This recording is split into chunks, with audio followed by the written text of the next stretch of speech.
งชีวิตของตนเอง ทั้งนี้ของกำลังพลกองเรือยุทธการ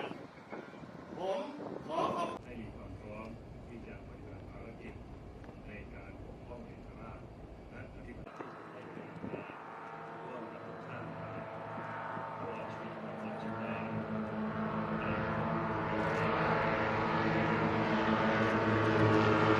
และความเคารพต่อผู้บังคับบัญชาเปรียบเสมือนการส่งมอบพลังและอำนาจในการตัดสินใจในการนำบทให้บรรลุภารกิจทางไทยที่มีความโดดเด่นในการรบ3 มิติโดยเฉพาะสาขาการปราบเรือน้ำจากกำลังพลทหารเรือครับเรียบร้อยครับไม่ลง